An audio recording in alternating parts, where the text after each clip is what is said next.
ये हमेशा एक वॉर है बिटवीन रशिया एंड नाटो। उससे पहले एक इतना बड़ा अटैक, एक मैसिव अटैक। आपने अभी अजीत डोभाल की बात करी तो बहुत से लोग कहते हैं कि ये जो पहलगाम अटैक हुआ ये इंटेलिजेंस फेलियर की वजह से भी हुआ। क्यों चाइना सपोर्ट नहीं करता? क्योंकि कॉम्पिटिटर है। अमेरिका क्यों दो मुंहे खेल रहा है? कॉम्पिटिटर है। इंडिया ने ना तो बाहर से हथियार खरीदे ना इंडिजीनियसली इतने डेवलप कर पाया, उसकी फेलियर की वजह से भी हमें सीज फायर पड़ा, क्योंकि हमें अंदर पता लग गया था कि our army is not prepared here. तो सर ये रशिया यूक्रेन की वॉर मुझे दोबारा एस्केलेट होती दिख रही है। It is never about Russia Ukraine. ये हमेशा एक वॉर है between Russia and NATO. West की लड़ाई है रशिया के साथ, सिंपल सी बात है। और रशिया को भूल जाओ, अभी एक बार को सोच के देखो कि top major military powers plus economic powers अभी कौन है पूरी दुनिया में। तो आपको समझ आएगा कि यूके के पास कुछ नहीं है, फटे हाल हालत है ना, जर्मनी में सब फटे हाल हालत है। ठीक है, अपनी कंट्री संभाल लें बहुत बड़ी बात है। तो अब बच जाती हैं 3 कंट्री। एक है अमेरिका, दूसरा है चाइना, तीसरा है इंडिया। तो जो बॉस होता है, जो दुनिया का बॉस है, वो क्या कोशिश करेगा कि जो भी कंट्री सही अपने हिसाब से चलना चाह रही है उनको आप कहीं ना कहीं धक्का मारो, बिल्कुल उनको गिराने की कोशिश करो। इनफैक्ट बहुत ध्यान से समझो तो ये RIC वाला जो कंसेप्ट है ना, रशिया इंडिया चाइना, ये वाला जो कंसेप्ट है, इसी को काउंटर करने के लिए। बट कुल मिला के गेम इतना सा है कि अगर चाइना ग्रो कर जाएगा तो चाइना ग्लोबल पावर बन जाएगा, तो चाइना को यार साउथ चाइना सी में फंसाओ, कहीं ना कहीं फंसाना पड़ेगा। उसी तरीके से भारत को अरुणाचल में कोशिश करेगा चाइना, चुम्बी वैली में कोशिश करेगा, सिलीगुड़ी में कोशिश करेगा, लद्दाख में कोशिश करेगा। खुद से नहीं कर पाएगा तो मतलब बांग्लादेश के थ्रू करेगा, पाकिस्तान के थ्रू करेगा। उसी तरीके से तुम्हारा आ गया रशिया। तो रशिया के अगेंस्ट कौन है? यूक्रेन पे सारे लोग अपने अपने पैसे लगाएंगे और बोलेंगे कि भाई देखो इसमें पैसा लगाओ और ये बढ़िया एक वॉर है। एक तो ये बिजनेस भी है, और दूसरा जब भी सीज फायर की बात आ रही है, अब एक साइड में आप बोल रहे हो कि मैं इस्तांबुल में सब शांति चाहिए। भालू आया था बिल्कुल पावर में, भालू ने कहा भाई मैं तो पापा हूँ, मैं पापा है ना। तो कौन से 2 वॉर रुकवाएंगे? एक तो ये इजराइल वाला, दूसरा रशिया वाला। 2 वॉर रुकवा दूंगा मैं। दोनों वॉर नहीं रुके, थोड़े दिन के लिए सीज फायर हुआ था, उसमें प्रिजनर एक्सचेंज हुए, फिर दबा के मारा है बेंजामिन नेतन्याहू ने। ठीक है, और ह्यूमन राइट वगैरह की सारी कहानी फिर से वापस वही आ गई, बच्चे 10,000 बेबीज एंड ऑल दैट। तो उसी तरीके से व्लादिमीर ज़ेलेंस्की और व्लादिमीर पुतिन के बीच में शांति आ रही थी, शांति होने वाली है। उससे पहले एक इतना बड़ा अटैक, एक मैसिव अटैक। और ये अटैक का जो प्रोपोर्शन है वो आप ये सोचो, जस्ट इमेजिन कि भारत के कुछ एप्पल के फार्मर्स हैं कश्मीर से, वो अपना सामान सप्लाई करते कार्गो में, वो जाता है थ्रू अटारी वाघा, ठीक है, या फिर मुजफ्फराबाद में ही सीधा पास ऑन हो जाता है, बॉर्डर खुले हुए, मान लो हम ट्रेड कर रहे हैं, और पता चलता है यार वो जो पेटियां हैं सेब की पेटियों में ड्रोन है। ठीक है, और एक पर्टिकुलर लोकेशन में जाके जैसे ही वो भोलारी एयरबेस के पास पहुंचे हैं या रावलपिंडी पहुंचते हैं, वो अपने आप ही निकलने लगते हैं और निकल के जाके सीधा तुम्हारे हैंगर में घुस जाते हैं। कहीं F-16 पड़े हैं, कहीं JF-17 थंडर पड़े हैं, कहीं C-130 ग्लोब मास्टर पड़ा है। स्ट्रेटेजिकल पॉइंट्स पे जाते हैं वो, बैठे हुए हैं, मतलब यू आर सिटिंग डक ना, आप सो रहे हो, आपके फाइटर पायलट सो रहे हैं, आपकी कंट्री में अंदर से तो अटैक नहीं हो सकता, आपकी कंट्री के अंदर ही पेटियों में ड्रोन आए हैं, कार्गो में ड्रोन आए हैं, और वो ड्रोन में एम्यूनिशन लगे हुए, और वो जाके घुस जाते हैं आपके स्ट्रेटेजिक बॉम्बर में, वो जाके घुस जाते हैं आपके फाइटर जेट में, और एक ही बार में मान लो आपको एकदम एक बार में नल्ला कर दूं, I make you a 0 air force. तो कुछ वैसी स्थिति कर दी रशिया की यूक्रेन ने, जो कि यूक्रेन से कभी दुनिया में एक्सपेक्टेड नहीं है। और ये इसलिए बोला जा रहा है, कोई भी एनालिस्ट आप देखो, ठीक है, यूट्यूब वाले एनालिस्ट नहीं, सीरियस एनालिस्ट आप देखो जो पढ़ते लिखते हैं, तो आप वो देखोगे कि दे विल से कि ये पेजर अटैक किस में से बदबू आ रही है। It is a highly coordinated, और ज़ेलेंस्की ने सीधा कहा कि भाई ये 1.5 साल का ऑपरेशन है हमारा। तो अगर 1.5 साल में तुमने कुछ प्लानिंग की है, और उसके बाद ट्रंप ने कहा कि भाई देखिए I am losing out patience, Putin is crazy, तो इसका मतलब ट्रंप से इसका अप्रूवल था, ट्रंप के पास ये प्लान हाथ में पड़ा था। बिल्कुल। Rather than a war, it is a game of geopolitical ambitions. And मतलब जैसे यार ये प्रॉपर आपको दूर से लग रहा है इसे war. Russia is fighting its own bear claw strategy, आराम से। दीक्षित मैं तुम्हारे घर के सामने रहता, यहाँ बैठा हूँ मैं, और डेली तुम्हारे पे 4 ढेले मारूंगा मैं, तो मैं कभी चैन से नहीं रहने दूंगा। तो वेरी मतलब it's a daily war, it's a war of years, it's a war of attrition. और इस वॉर में रशिया ने अलाउ कर रखा है, इनफैक्ट यूक्रेन ने अलाउ कर रखा है कि जितने ग्लोबल प्लेयर्स हैं आके खेलें, हम ईरान के साथ खेलेंगे, वो यूएस के साथ खेलेंगे। और अगर हम हिस्ट्री भी ट्रेस करें तो रशिया की यही रही है कि वो 10-10 साल वॉर को खींचता चला था, धीरे धीरे करके वो मारता है। ठीक है, अभी मारने मुरने का कुछ समझो मत, कोई विनर नहीं है, कोई लूजर नहीं है। ये गेम ऑफ जियोपॉलिटिकल एम्बिशन है, ये गेम है, इससे सबको फायदा है, इससे व्लादिमीर पुतिन को भी फायदा है, इससे अमेरिका को भी फायदा है। यहाँ पे अगर हमें एक चीज सीखने की बात है, ये बहुत लंबी कहानी है, मैं अमेरिका को कैसे फायदा है, मुझे थोड़ा सा समझाओ। यार वेपन्स बिकते हैं, सीधा आंसर है। एक ये हो गया। दूसरा मैं कह रहा था कि जियोपॉलिटिकल एम्बिशंस, मतलब Russia wants to be number 1, China wants to be number 1, सब everyone wants to be number 1। ये नंबर 1 की जो लड़ाई है, इसी में ये सब चलता रहेगा। It is part of the, मैं कहा ना, part and parcel of geopolitical ambition है। हाँ, एक ये बहुत जो इससे लर्निंग का कर्व है वो भारत के लिए है। इससे किसी को नहीं देखना, अगर इसको स्टडी करना है तो भारत को करना है। कैसे? 2 तरीके से स्टडी करना। एक स्टडी ये है कि क्या हम पाकिस्तान के साथ ये कर सकते थे, हो सकता है। ये आंसर आप और हम नहीं कर सकते, ये हमारे नेशनल सिक्योरिटी एडवाइजर कर सकते हैं। ये मतलब लीडरशिप वाले। हाँ, कि जैसे कि फॉर एग्जांपल इस ऑपरेशन सिंदूर के बाद ये चीज़ तो पता है कि भारत मारेगा, कैसे मारेगा, कब मारेगा, वो हम बोलते हैं ना, time and place of our choosing. अब भारत को, और इस चीज़ को तो यार रील काट के डाल दो, भारत को एक चीज़ समझना पड़ेगा, any time we are attacked, any time हमारे ऊपर हिट आता है, कभी गवर्नमेंट को ये मत पूछना कि कब मारोगे, मारा क्यों नहीं, बस एक चीज़ समझ लो, वो मारेंगे at the time and place of our choosing. अगर हमारे पास इतना पेशेंस है ना भाई, तो हम 3-3 साल, 2-2 साल, 10-10 साल, 20-20 साल लेके बैठे हुए हैं। अननोन मैन हमारे ऐसी काम नहीं करते। आपने अभी अजीत डोभाल की बात करी, तो बहुत से लोग कहते हैं कि ये जो पहलगाम अटैक हुआ, ये इंटेलिजेंस फेलियर की वजह से भी हुआ। इंटेल का जितना काम है वो तो जाना ही जाता है अपने फेलियर पे ना। कोई भी अटैक हुआ तो फेलियर के कारण हुआ। एनएसए का फेलियर है, ऐसा है बाबा। एनएसए सीधा बोलेंगे कि ये तो इस आईबी का फेलियर है, आईबी बोलेगा ये रॉ का फेलियर है। ऐसा नहीं होता। ये क्या क्यूमुलेटिव एडमिनिस्ट्रेटिव फेलियर है, इंटेल का फेलियर तो बाद में होगा। ये क्यूमुलेटिव एडमिनिस्ट्रेटिव और पॉलिसी फेलियर है पहलगाम। और वो फेलियर क्यों है? क्योंकि आपने बोला है कि मुझे प्रॉब्लम है, आर्म्ड फोर्सेस ले आओ, आर्म्ड फोर्सेस आई, साफ सफाई हुई, फिर आपने आर्टिकल 370 एब्रोगेट किया, चेंज किया, कंडीशन चेंज किए, फिर आपने बोला हम कंक्रीट के जंगल बना देंगे, हम ये हाईवे, टनल, ये जेम हो रहे, जोजिला मोजिला, 1 लाख करोड़, 4 लाख करोड़, हम पागल कर देंगे तुम्हें पैसे डाल डाल के ना, ऐसी इंफ्रा भाई, ये पेरिस करा देंगे, ठीक है, या स्विट्जरलैंड, सब कुछ है ना। बट नशा नहीं खत्म किया आपने। नशा सेपरेटिज्म का जिस लोकेशन में दुनिया में सॉफ्ट सेपरेटिज्म से रिलेटेड पार्टीज होती हैं, जिस लोकेशन में OGWs, पत्थरबाज, ये इकोनॉमिक बिजनेस होता है, एक बिजनेस मॉडल होता है। देखो, मैंने आपको अभी थोड़ी देर पहले बताया कि वॉर इज अ बिजनेस, तो उसी तरीके से insurgency is a business, separatism is a business. अभी देखो आप, मणिपुर का जो पूरा एथनिक कॉन्फ्लिक्ट है, उसमें बहुत लोगों ने पाउडर से पैसा बनाया, तो इट्स बिजनेस। तो आपकी एक नॉर्मल इकोनॉमी, एक शैडो इकोनॉमी है। कश्मीर और किसी भी जगह जहाँ इंसर्जेंसी, टेररिज्म है, वहाँ पे है, वहाँ पे जो शैडो इकोनॉमी है वो बड़ी हो जाती है। तो we haven't absolutely completed the shadow economy. In fact let me qualify my statement, आपने शैडो इकोनॉमी के ताले लगा दिए, बट शैडो इकोनॉमी के जो प्लेयर्स हैं वो अभी भी पॉलिटिकल पार्टीज में हैं, वो हर जगह हैं, वो स्लीपर सेल्स के थ्रू भी जिंदा हैं। गलती कहाँ की वो मैं बताता हूँ।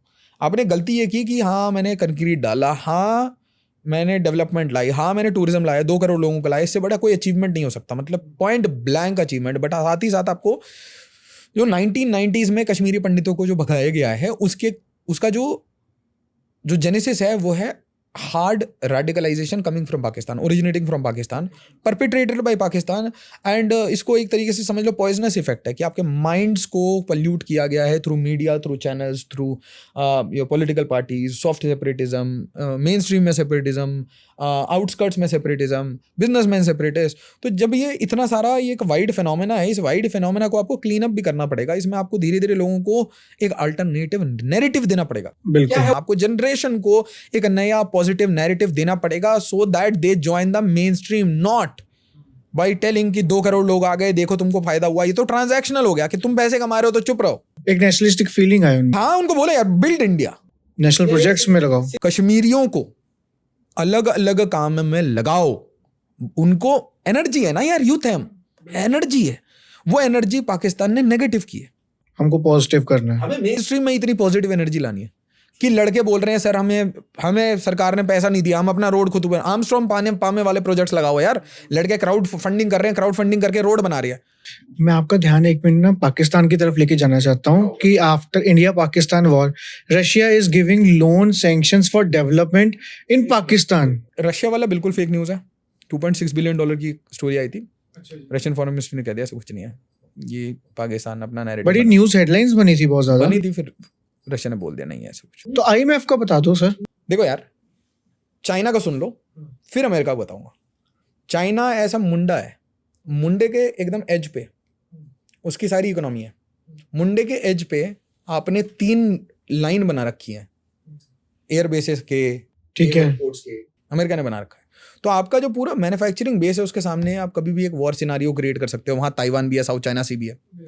तो इन्होंने बोला कि हम पीछे से ट्रेड करेंगे। उस पीछे से ट्रेड करने का सबसे बेस्ट एग्जिट ग्वादार है, चाइना पाकिस्तान इकोनॉमिक कॉरिडोर। तो चाइना पाकिस्तान इकोनॉमिक कॉरिडोर नहीं है, it is life line of China in case China is trapped in a war. तो अब चाइना को टेक ओवर करना है ताइवान पे, वो उसी दिन कर पाएगा जिस दिन वो ग्वादार से अपने सारे एक्सपोर्ट इंपोर्ट हैंडल कर पाएगा at the time of war. China is talking to Pashtuns expanding into Afghanistan and Iran. $400 billion इधर, $70 billion talking to Pashtuns, talking to Baloch. क्यों एक्सपेंड करना है? क्योंकि ईरान का भी एक्सेस चाहिए, पोर्ट का एक्सेस चाहिए, सबको पोर्ट का एक्सेस चाहिए। तो म्यांमार से चाइना, साउथ चाइना सी से चाइना, ताइवान से चाइना, जापान, साउथ कोरिया, हर जगह से चाइना चाइना चाइना चाइना। तो चाइना जाएगा ना पाकिस्तान के पास रे। ठीक है, आ जाओ अमेरिका पे। अमेरिका ने बात करना शुरू कर दिया ताइवान से, अमेरिका ने बात करना शुरू कर दिया तालिबान से, तहरीक तालिबान से, बलूचिस्तान लिबरेशन आर्मी से, सबसे खुद बात करने लगा। तो और बोलने लगा ये ट्रम्प आने के बाद कि भाई इमरान खान को फ्री कर दो। तो आसिम मुनीर ये लोग बहुत परेशान थे, एक्स्ट्रा परेशान थे, क्योंकि बलूचिस्तान में आज़ादी की बात, पश्तून एरिया में आज़ादी की बात, ऑक्यूपाइड कश्मीर में आज़ादी की बात, भारत ऊपर से एकदम टाइट, एकदम हार्डकोर एकदम बना हुआ है कि घर में घुस के मारेंगे। तो हर जगह से ना यार दबा हुआ आदमी है ना, दबा हुआ। और अब लोग कह रहे हैं कि हमें ये धर्म वर्म का कोई घुट्टी नहीं पीनी, हम अलग अलग लोग हैं, अलग अलग आइडेंटिटी है और हमें ये तुम्हारे डोमिनेंस में नहीं रहना। इधर आप देखो कि they were very scared, very scared. तो JD वांस यहाँ खड़ा था इंडिया में, तब उसने अटैक किया कि भाई इंडिया का बर्थडे चल रहा है, इंडिया में पार्टी चल रही है, इंडिया में अच्छा माहौल चल रहा है, हमें भी देखो, हमें क्यों नहीं देख रहे? क्योंकि आप नहीं पूछे। और पाकिस्तान का हमेशा से ही रहा है। ट्रम्प आया तब उन्होंने कुछ ना कुछ अटैक किया है, कुछ ना कुछ हरकत की उन्होंने। दिल्ली राइट, उससे पहले तुलसी गबार्ड आई थी, तब भी उन्होंने यही सेम काम किया। में कुछ कर नहीं पाए थे तुलसी गबार्ड में ना, तुलसी गबार्ड ने इनके कोशिश की थी इन्होंने, बट तुलसी गबार्ड ने 2 मिसाइल डाले थे, एक ऐसे आई और 2 ऐसे फुलझड़ियां डाली। एक बोला कि Bangladesh is becoming Islamic caliphate, और फिर पाकिस्तान के लिए दिया था कि भाई यहाँ पे जो ये रेडिकल टेररिज्म है इसका एंड डोनाल्ड ट्रम्प की सरकार करेगी। तो ये बहुत ही डेंजरस स्टेटमेंट थे, दोनों के लिए गए थे एग्जैक्ट। तो वहां से चिड़े हुए थे। तो जब इसका रिप्लाई इन्होंने पहलगाम के थ्रू, पहलगाम में थ्रू क्या देंगे, क्या ही रिप्लाई, पिटे हैं और क्या हुआ है इनका।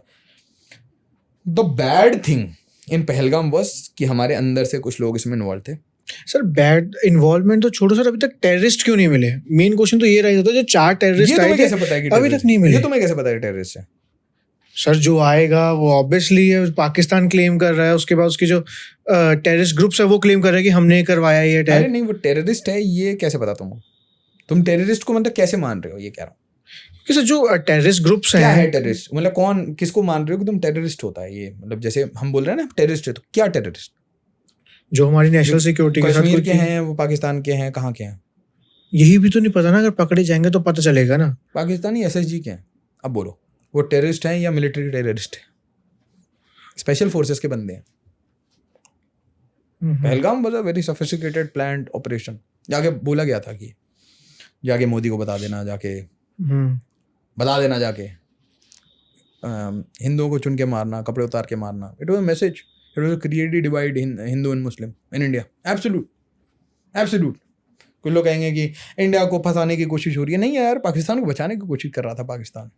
इसी बहाने वो एक मतलब धार्मिक भावना भड़काई उसने। यहाँ पे आप यूनाइट हुए, वो लोग वहाँ यूनाइट हो गए दूसरे धर्म पे। 2 नेशन थ्योरी पे दोनों कंट्रीज यूनाइट हुई थी। बट भारत में सबसे बड़ा गेम ये था कि हम 2 नेशन थ्योरी पे यूनाइट नहीं हुए थे, हम भारतीयों की तरह यूनाइट हुए थे। हमारी हमारी आइडेंटिटी धर्म में नहीं बैठती, हमारी आइडेंटिटी भारतीय होने में बैठती है और बहुत तगड़ी बैठती है। आप देखो फिर हमें भी सर बलूचिस्तान पे कुछ ना कुछ करना चाहिए था। अगर वो अभी मांग रहे थे इंडिपेंडेंस, तो हमें भी कुछ ना कुछ एक्शन ले लेना चाहिए था यार। This is a problem, this is a typical problem of cease fire. मेरा ये बहुत कैटेगोरिकल ओपिनियन है, सीज फायर नहीं होना चाहिए था 3 दिन। आप वॉर मत करो, आप एक भी मिसाइल मत डालो, आप एक भी ड्रोन मत मारो, वो मारे तो पेल दो, बट सिसेशन ऑफ फायरिंग या माइल्ड फायरिंग करके आप चल रहे हो, साथ ही साथ आपको बस नेवल ब्लॉकेड लगाना था 3 दिन का। जो काम होना था वो हो जाता। आपको जिस पॉस्चर में इंडियन नेवी खड़ी थी ना, उस पॉस्चर में बस आपको नेवल ब्लॉकेड लगाना और कुछ नहीं करना। नेवल ब्लॉकेड तोड़ने के लिए अगर लड़ने आते तो फिर तो त्राहिमाम, और ये डे 1 से करना था। बट ऑपरेशन सिंदूर का जो सबसे बड़ा game, biggest game, we are able to achieve it. And never in any wars, इतने बड़े बड़े वॉर हमने किए, नेवर। मैं कारगिल के समय में मैं देखता था, हर दिन कॉफिन्स आते थे, it was a very big war. इससे तो बहुत ज्यादा वो दिखता था। उस टाइम में बरखादत पूरे टाइम दिखाती थी, बाद में समझ आया वो सब नहीं करना चाहिए। बट उस टाइम में आई थिंक चैनल होता था इनका, I don't remember the name, but ऐसा स्टार टीवी होता था। तो उसमें बरकत आती थी और बरकत पूरा दिखाती थी, captain Vikram Batra and all that, पूरा सब कुछ दिखाई, दिल मांगे मोर, टाइगर हिल्स, वो फोर्स। एक ही चीज याद है उसको, कैसे मतलब लग के देखते थे कि कैसे क्या हो रहा है, क्या नहीं हो रहा, we are at war, statements आते थे। बट ये बड़ा मजा आया, इसका गेम ही अलग था। इसमें ऐसा था कि इंजीनियर्स भी थे, टेक्नोलॉजी थी, इंपोर्ट्स भी था, आत्मनिर्भर भी था, थोड़ा चाइनीज इक्विपमेंट्स को थोड़ा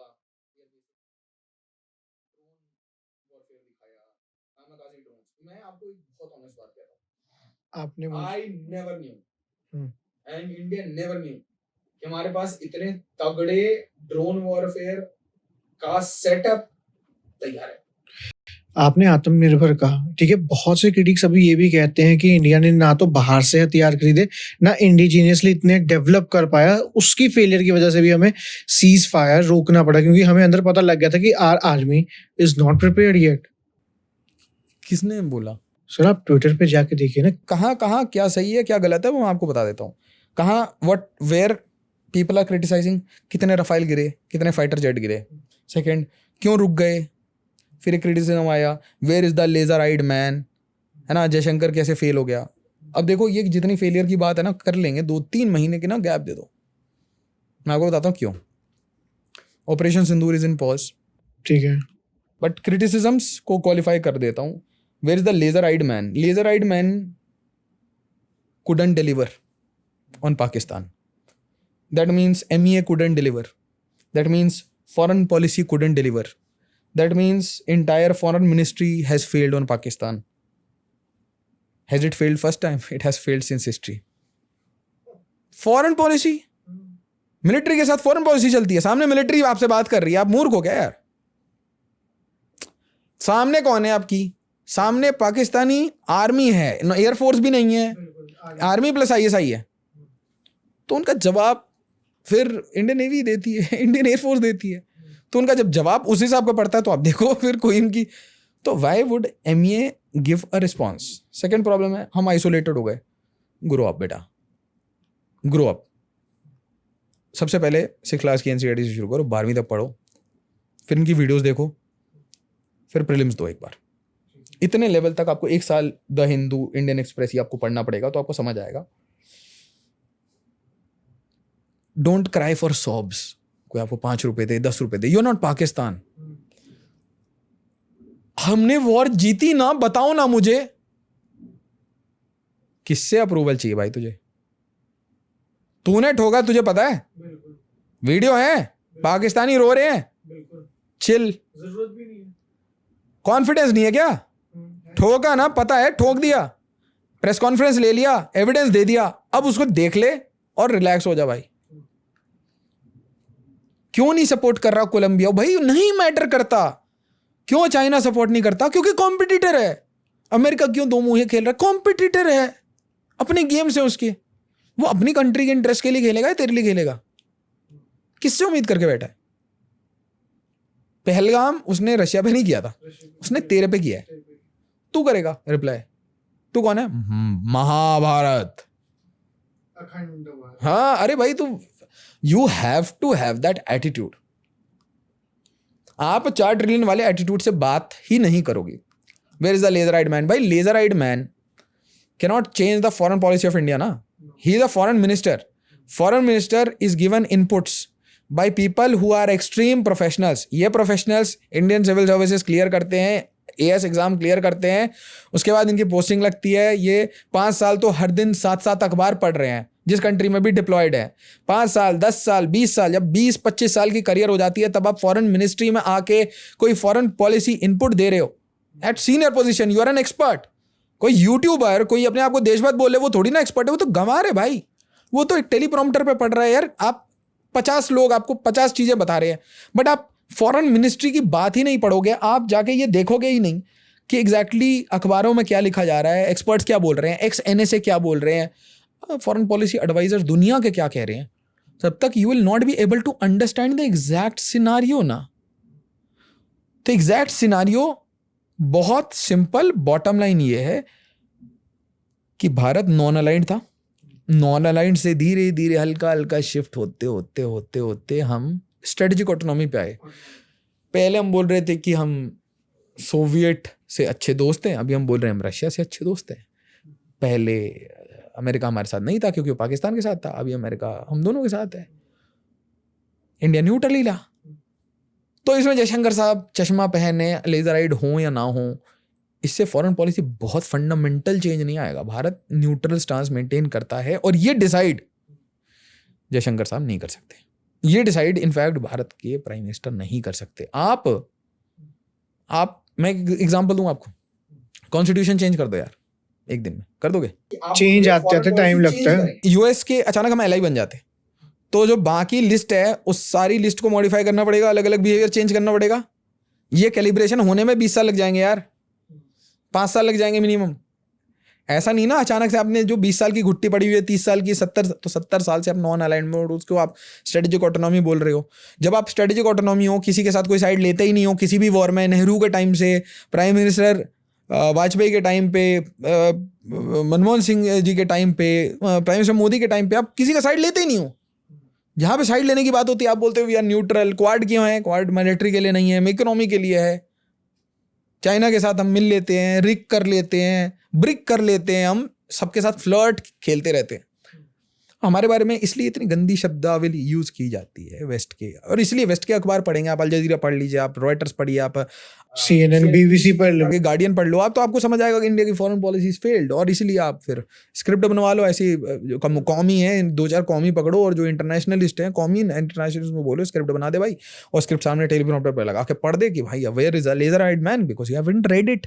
बट अभी कनाडा कह रहा है कि we are not inviting India in G7 summit, but it will be the first time कि इंडिया इज नॉट पार्टिसिपेटिंग। अब ये फेलियर भी नहीं कहोगे आप? यार ये तो बड़ी अच्छी बात है। क्यों? आप ये कह रहे हो गोरे हमें नहीं बुला रहे, गोरे तुम्हारे पे राज कर रहे थे भाई, अभी भी उन्हीं से सर्टिफिकेट चाहिए या चाइनीज से सर्टिफिकेट चाहिए। Grow up boy, behaviour change करो, डोंट सीक परमिशंस। तो सर आपने जितनी भी बातें करी हैं, ठीक है, और जो जियोपॉलिटिकल एक्सपर्ट्स बैठे हैं यूट्यूब पे, उनसे आपकी बातें मैच नहीं खाती, वो बिल्कुल अगेंस्ट बातें कर रहे हैं इसके। तो आपका क्या स्टांस है इस पे? किसके अगेंस्ट बात कर रहे हैं? हमारी फॉरेन पॉलिसी, ऑपरेशन सिंदूर फेल हुआ है, इंटेलिजेंस फेलियर था, कास्ट की बात हम क्यों नहीं करते, where is the laser eyed man, क्यों हमें नहीं बताया गया, ट्रम्प क्यों अनाउंस कर रहा है ये सब कुछ, G7 में निकाल दिया तो हम फेलियर है, हमसे दुनिया पे दूर जा रही है, हम आइसोलेट हो रहे हैं। सबसे पहली बात तो ये है कि इन्होंने एक ना बहुत बड़ा नैरेटिव बनाया भारत में। एक्चुअली इनको प्रॉब्लम बीजेपी से है या प्राइम मिनिस्टर मोदी से है, इनको प्रॉब्लम है, मतलब पॉलिटिकल प्रॉब्लम है। तो अब प्राइम मिनिस्टर मोदी की तारीफ बहुत लोग कर रहे हैं, जो मीडिया तारीफ करती है, तो उनको इन्होंने ब्रांड कर दिया कि भाई ये गोदी मीडिया है। गोदी मीडिया मतलब उनको कुछ नहीं आता, उन तो पैसे लेते हैं और सिर्फ मोदी की फेवर करते हैं, अंधभक्त बन रहे हैं, अंधभक्त हैं। तो ऐसे आते हैं ये ना, कमेंटेटर्स भी हैं, अंधभक्त, मोदी भक्त और बहुत अपशब्द बोले जाते हैं इसमें, गाय को लेके बोले जाते हैं, गोबर को लेके बोले जाते हैं। ये कमेंट्स मैंने देखे हैं बहुत कैटेगोरिकली, स्टडी IQ में था, अनअकैडमी में था, मैंने ये एकदम कमेंट्स देखे हैं। तो इन्होंने एक ऐसा अनपढ़ पेशा बनाया है, कुछ लोगों को मूर्ख बनाया इन्होंने, लोगों का ब्रेन वॉश किया। उन्होंने कहा कि गोदी मीडिया वो होता है जो सरकार की गोद में बैठा रहता है। बट मीडिया की आप एनालिसिस करेंगे बेसिक, तो media generally loss making business है। सिर्फ मीडिया अनलेस वो पॉलिटिक्स से पैसा ले, और पॉलिटिक्स बिजनेस से पैसा लेता है, और बिजनेस से पैसा लेने के बाद पॉलिटिशियंस या पॉलिटिकल पार्टीज वो न्यूज़ चैनल्स को देती है। ये ग्लोबल प्रॉब्लम है। तो हर मीडिया चैनल किसी ना किसी के गोद पे बैठा है। अभी आपने रिसेंटली ज्योति मल्होत्रा देखा, पाकिस्तान के लिए पकड़ी गई, बट अगर पाकिस्तान ज्योति मल्होत्रा को अफोर्ड कर सकता है तो जर्मनी भी किसी को अफोर्ड कर सकता है, फ्रांस भी किसी को अफोर्ड कर सकता है, यूके भी किसी को अफोर्ड कर सकता है, अमेरिका, चाइना, सब कोई। तो आप सोचो जैसे जैसे आपका बजट बढ़ रहा है, आपके यूट्यूबर की प्राइस बढ़ रही है, कौन आपको खरीद के बैठा है ये किसी को नहीं पता। Jyoti Malhotra Pakistan, then my question is US home, Germany. तो मैं आपसे नहीं, मेरा क्वेश्चन वो नहीं है, मेरा क्वेश्चन ये है, मैं आपसे क्वेश्चन पूछ रहा हूँ, यूएस का कौन, यूके का कौन, क्या ये मूर्ख हैं क्या कंट्रीज? नहीं, ये भी करते होंगे। तुर्की का पेड मीडिया गोदी मीडिया TRT वर्ल्ड है, यूके का BBC है, अमेरिका की डेमोक्रेटिक पार्टी का CNN है, अमेरिका की रिपब्लिकन पार्टी का फॉक्स है, और therefore I will not trust them. When you are busting a myth, a propaganda, take a side, don't think about political party, we all have our political opinion, work for India's future. हमें भाजपा को हरा के, prime minister Modi को हराने के बाद एक ऐसा भारत थोड़ी ना देखना है जिसमें मैंने ऐसे लोगों को बना रखा है जो कभी बोल रहे हैं अंधभक्त, पुजीत, गाय, यूरिन, क्या क्या लिख रहे हैं, कैसे पागल लोग बनाइए। तुमने सोचा यार कि तुम इलेक्शन में इनको हरा दोगे, हमारी बस की नहीं है, बस की है तो सामने आके खेल लो, इलेक्शन लड़ लो, ये हो गया एकदम फेयर। तुमने एक सिंपल लोग हैं, हमारे बच्चे बहुत सिंपल हैं यार, Indians are very genuine people. आप उनको एक ही नशा गुट्टी 200 बार पिला दोगे तो उनको लगेगा सही बोल रहा है, सही बोल रहा है, सही बोल रहा है, सही बोल रहा है, सही बोल रहा है। वो सही बोल रहा है करके आपने अपने तो पैसे कोड़ी उठा लिए, वो बिटकॉइन पैसे, बट आप एग्जैक्टली क्या कर रहे हो उसके बाद? जनरेशंस को खराब कर रहे हो। Be a good teacher, education का काम करना है, एजुकेशन का काम करो। खान सर काम करते हैं या नहीं करते हैं एजुकेशन? करते हैं। तो बाकी बकवास क्यों कर रहे हो यार? कितना पढ़ना पड़ता है एक टीचर को यार, बाल सफेद, आंख के नीचे काला, मेहनत करना पड़ता है। तुमको लगता है स्क्रिप्ट पढ़ के टीचर बनता है? स्क्रिप्ट पढ़ के टीचर बनता है? एजुकेशन का रेवोल्यूशन ला रहे हैं अनपढ़ कहीं के, एब्सोल्यूट अनपढ़। They are not able to understand something, कि आपको पॉलिटिक्स को समझने के लिए, पॉलिसी को समझने के लिए, geography, economics, internal security, international relations, daily newspapers, NCRTs, multiple books, multiple podcast, multiple meetings, multiple round talks, और खुद सही में यार थोड़ा एक्सपीरियंस नौकरी का, वो सब जब आता है बाहर, अब it all mixes up, then you become someone like Khan sir, Pavneet sir. अरे भाई Pavneet But sir he's very legend है भाई। बट ये सारे लोग टीचर नहीं है। टीचर आपको विकास दिव्यकृति सर में मिलेंगे, वो आपको खान सर में मिलेंगे। जस्ट बिकॉज आपने यूट्यूब पे एजुकेशन का चैनल खोल दिया है और आप ये बता रहे हो गॉडजिला जिंदा था या नहीं, सबसे बड़ा वोल्केनो कौन सा है, एनाकोंडा इतना बड़ा पाया गया, और फिर मिशन महाराष्ट्र, क्या नशा पाता कर रखा है यार, कौन सा फूकते हो यार।